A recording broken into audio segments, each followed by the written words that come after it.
Good morning friends. आज हम आपके लिए लेके आए हैं फेडरल रिजर्व की जो मीटिंग हुई है यूएस में, और क्या उन्होंने वहाँ पे डिसीजन लिए हैं और उनके डिसीजन का पूरी दुनिया की इकोनॉमी में क्या इम्पैक्ट पड़ने वाला है, वो सारी चीज़ें डिटेल में अब हम एक्सप्लेन करेंगे आपको। फेडरल रिजर्व, ये जो यहाँ पे एक हॉकिश स्टैंस आपको दिख रहा है, इसको एक्सप्लेन करूँगा मैं एट लेंथ, और डिटेल में हम एनालिसिस करेंगे कि एफओएमसी की जो मीटिंग रही वो कैसी रही। तो आज मैं बहुत इंटरेस्टिंग कोट के बजाय मैं ये आपके लिए लेके आया हूं, तो चलिए इसको स्टार्ट करते हैं। फेडरल रिजर्व एफओएमसी मीटिंग, ये मीटिंग होती है federal open market committee. FOMC का मीनिंग हुआ यहाँ पे, और ये देखिए जो आपके सामने चार्ट है, जनवरी 2005 से लेके आज तक पिछले 20 साल में कैसे कैसे इंटरेस्ट रेट रहे, इसको मैं फर्दर और एक्सप्लेन करूंगा इसी चार्ट पे। और अभी आप देख रहे हैं जर्मी पावल साहब को।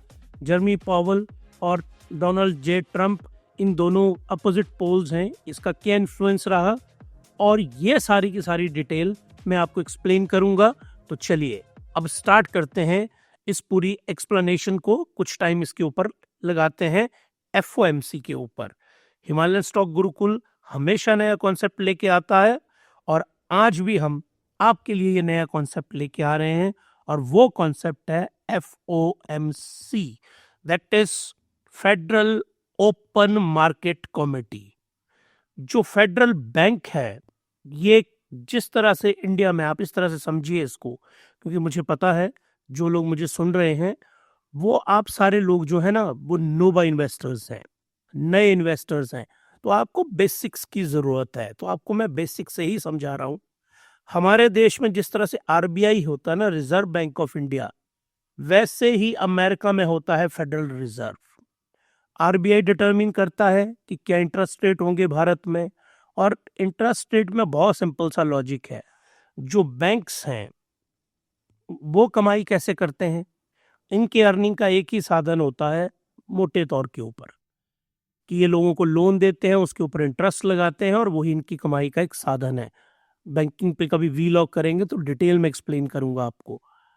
तो ये कौन निर्धारित करता है? भारत में रिजर्व बैंक ऑफ इंडिया, और फेडरल रिजर्व अमेरिका में।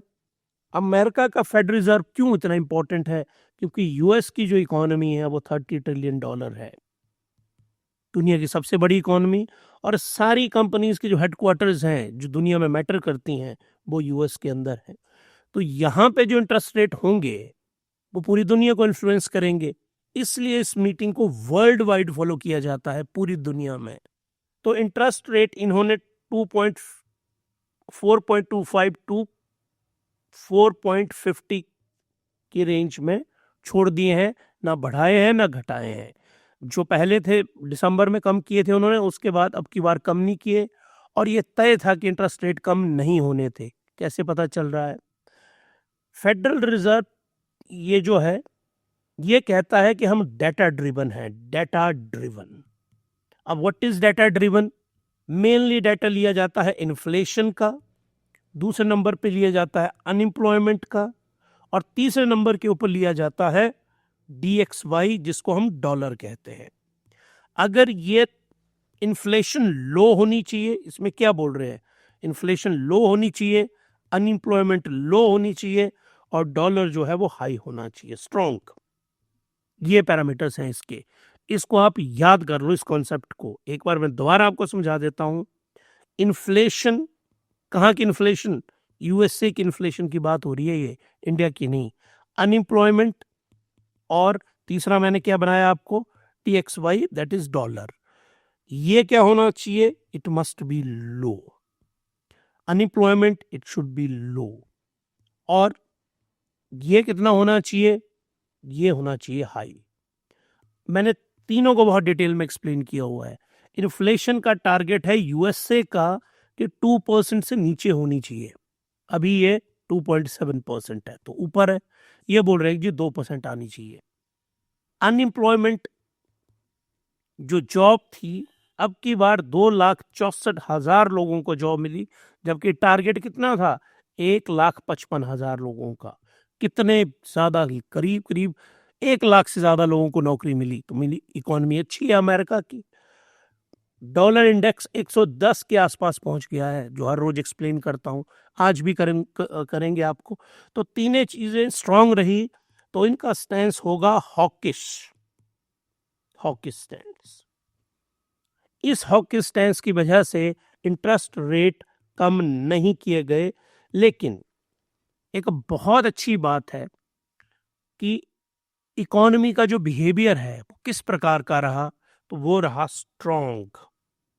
स्ट्रांग रहा तो उसने हॉकिश होना है, और हॉकिश होगा तो इंटरेस्ट रेट कम नहीं होंगे। अब इंटरेस्ट रेट कम होने से मीनिंग ये था, बहुत सिंपल सा इसमें लॉजिक है। इस लॉजिक को मैं आपको यहां पे दोबारा एक्सप्लेन करता हूं। देखो आप, अब ये स्टडी करिए आप, यहां से 2005 से 5.50 जनवरी 2001 में थी, फिर ये डिक्रीज हुई, फिर ये इन्होंने इंटरेस्ट रेट फिर इंक्रीज किए।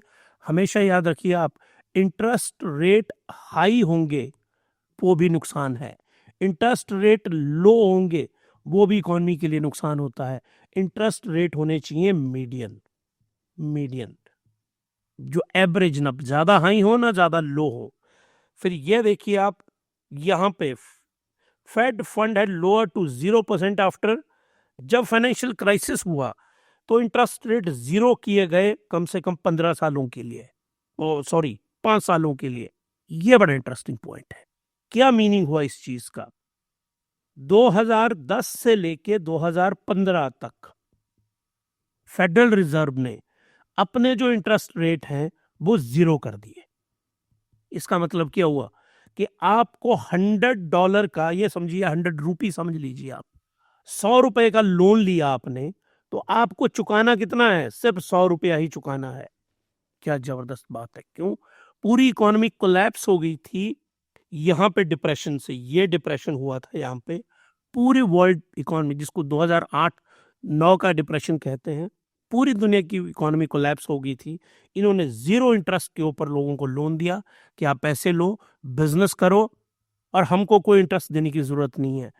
इतना बड़ा इकोनॉमी का साइज होना चाहिए, सरकार के पास इतना पैसा होना चाहिए, तो सरकार जो रिजर्व रखती है, वैसी कोई इमरजेंसी आ जाए, भारत का रिजर्व बहुत अच्छा है।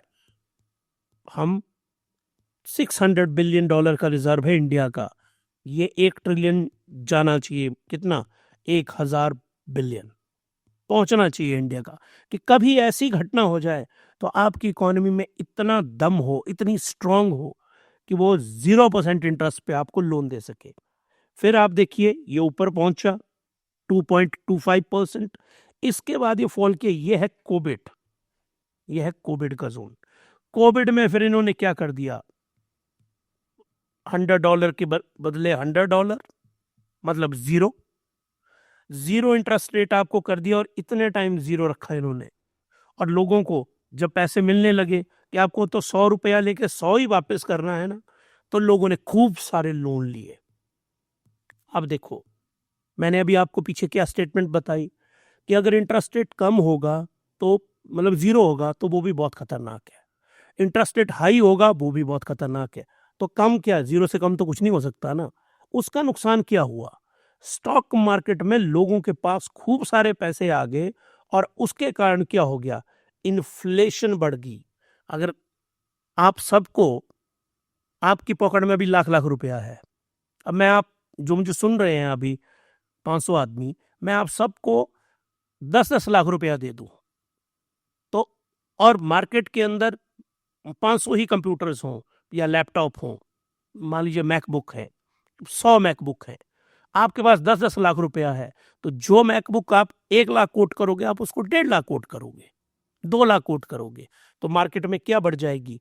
महंगाई बढ़ जाएगी, इन्फ्लेशन राइज हो जाएगी मार्केट में। और अमेरिका में यही हुआ, इन्फ्लेशन ने 8% टच कर लिया, और जो बहुत खतरनाक था पूरी की पूरी दुनिया के लिए। इस चीज से बचने के लिए, इस कॉन्सेप्ट से बचने के लिए इन्होंने क्या किया?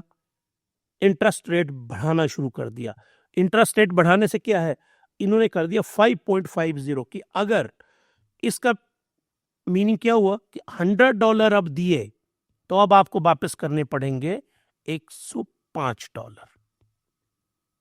तो अब क्या, ब्याज की दरें बढ़ा दी गई वहां पे। क्यों? कि मार्केट में लोग कम कर्जा ले, लोगों के हाथों में कम पैसा हो। कम पैसा होगा, अगर डिक्रीज पैसा होगा तो प्राइसेस क्या करेंगे? फॉल करेंगे। ये इकोनॉमिक्स की बेसिक थियरी है। यही थियरी यहां पे लगी, ये देखते जाओ, आपका कम होते गए।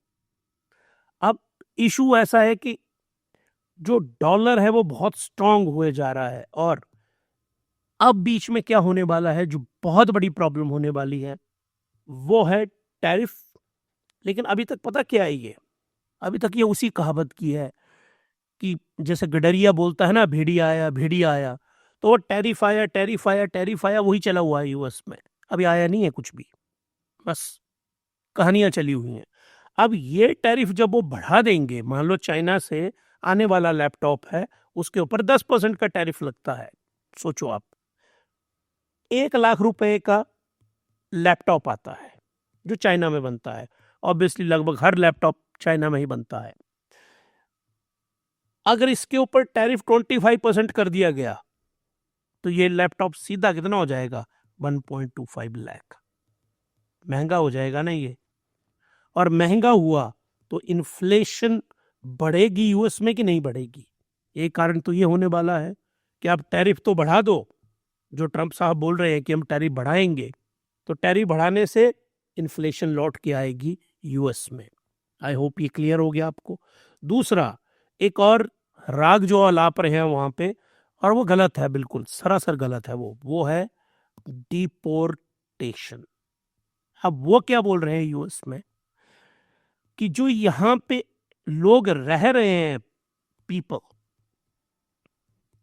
जो तो हाई टेक है, उनको तो हम यहां पे रख लेंगे, वो अलाउड है। बाकी जो नीचे वाले हैं उनको डिपोर्ट कर देंगे। बहुत गलत बात है ये। मतलब भारत से, आईआईटी से और डॉक्टर्स एम्स से, बड़े बड़े मेडिकल कॉलेजेस से पढ़ के अमेरिका जा रहे हैं, बड़े बड़े एमबी इंस्टीट्यूट से पढ़ के जा रहे हैं, उनको तो वहां पे अलाउड है। हमारा जो ब्रेन है इंडिया का, वो ब्रेन तो उन्होंने ड्रेन कर लिया, तब अमेरिका को कोई दिक्कत नहीं है, तब बहुत सही है। लेकिन हमारे यहाँ से अगर कोई लेबर का काम करने जा रहा है, वहां पे टैक्सी चलाने जा रहा है, वहां पे उनको बोल रहे हैं इनको हम डिपोर्ट कर देंगे वहां से। ये तो बहुत गलत बात है। इनको भी कर दो ना फिर साथ में, ही जो टेक वाले हैं इनको भी कर दो। भारत में भी बन जाएगी डीप सीक, हमें भी बहुत अच्छा लगेगा कि हम भी एक नई टेक्नोलॉजी बनाएंगे। हमारे लोग तो, आप लोगों ने जो अच्छे अच्छे हैं वो तो ले लिए, और बाकी जो लोग हैं उनको बोल रहे हैं कि हम आपको डिपोर्ट कर देंगे। चलो, अब इस डिपोर्ट के ऊपर आता हूँ। ये तो खैर हमारे दिल की पेन है ना, मेरे की, वो बाहर निकली है। लेकिन यहां से एक्सप्लेन करता हूं आपको कि किस तरह से प्राइसेस बढ़ेंगे, इन्फ्लेशन बढ़ेगी इनकी बदौलत। अब है क्या वहां पे, आपके वहां पे 10 लाख लोग हैं जो क्या करते हैं, क्लीनिंग, टैक्सी चलाते हैं, सफाई का काम करते हैं। ये लोगों को आप भेज दोगे इंडिया, चाइना, जहां के भी हैं ये। अब जो यूएस वाला है उसके लिए वहां पे लॉ है बहुत स्ट्रिक्ट कि 1 घंटे का वो $10 लेगा आपसे। अब ये लोग तो हैं, रहेंगे नहीं वहां काम करने वाले, इनको तो आप भेज रहे हैं वहां से, मैक्सिको के हो गए, इंडिया के हो गए, और बहुत सारे देशों। तो ये जो वहां रहने वाला है वो बोलेगा मैं जी ठीक है, मैं टैक्सी चला दूंगा, लेकिन मुझे $25 चाहिए पर आवर, पर आवर, 1 घंटे के। तो होगा क्या इससे? प्राइसेस इंक्रीज होंगे कि नहीं होंगे? होंगे ना वहां पे प्राइसेस इंक्रीज। तो इस तरह से जो प्राइसेस हैं वो वहां पे इंक्रीज होना 100% होंगे। तो ऐसा नहीं है कि ट्रंप साहब की जो दोनों पॉलिसी है, टैरिफ की और डिपोर्टेशन की, वो अमेरिका में बैकफायर नहीं करेगी। ये मैं आपको गारंटी देता हूं, टैरिफ एंड डिपोर्टेशन दोनों बैकफायर करेंगी अमेरिका के अंदर। और ये इनको बहुत ज्यादा फॉलो भी नहीं करेंगे ट्रंप साहब। ये उनकी एक टैक्टिक्स है। क्या टैक्टिक्स है उनकी? उनकी टैक्टिक्स है कि वो आर्म ट्विस्ट करे, आर्म ट्विस्ट कर रहे हैं वो, सबको टेस्ट कर रहे हैं वो पूरी दुनिया में। ट्रंप साहब बिलीनियर हैं, बहुत पैसे कमा लिए।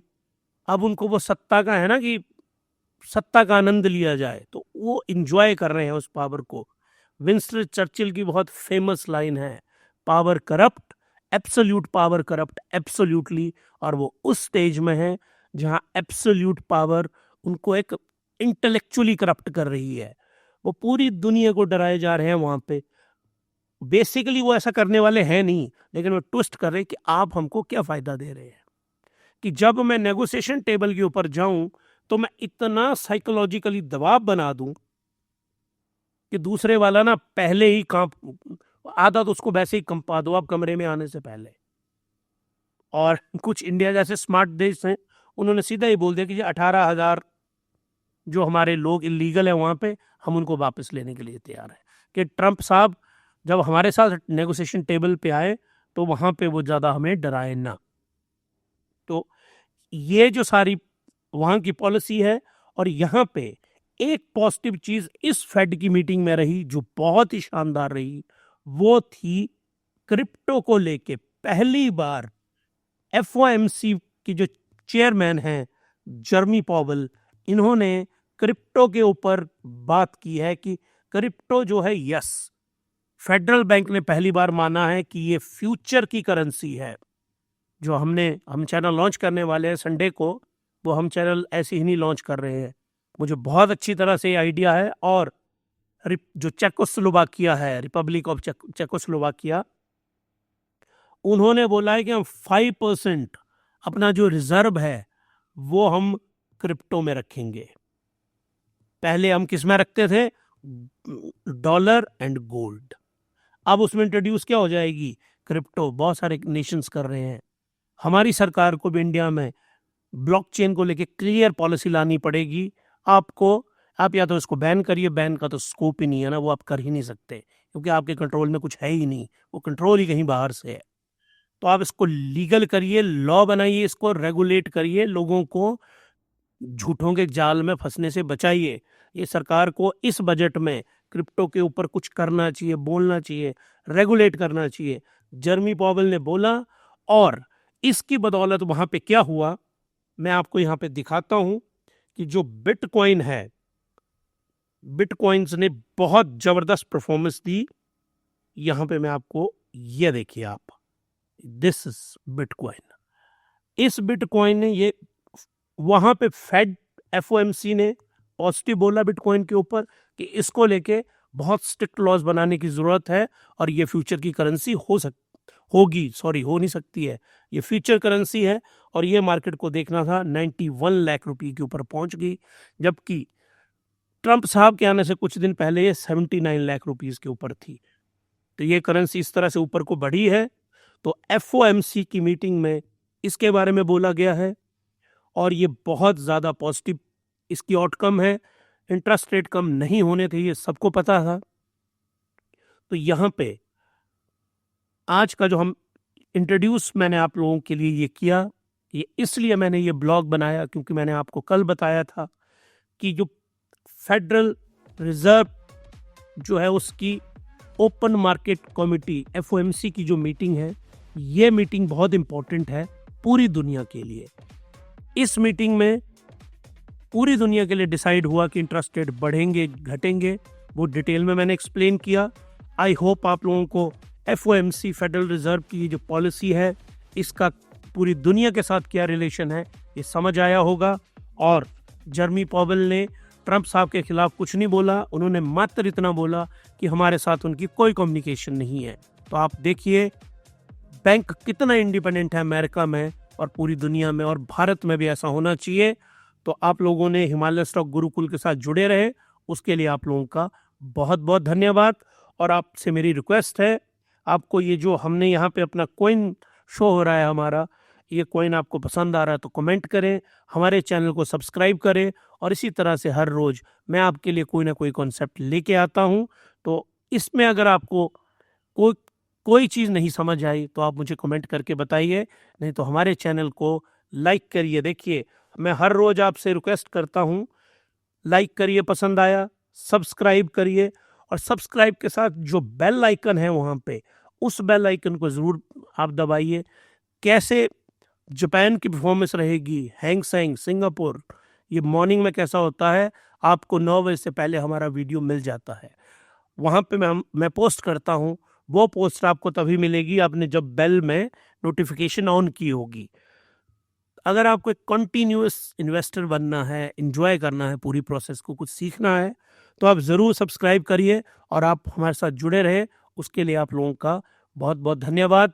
तो एक बार फिर से हमारे हिमालयन स्टॉक गुरुकुल को ज़रूर सब्सक्राइब करिए। Thank you very much.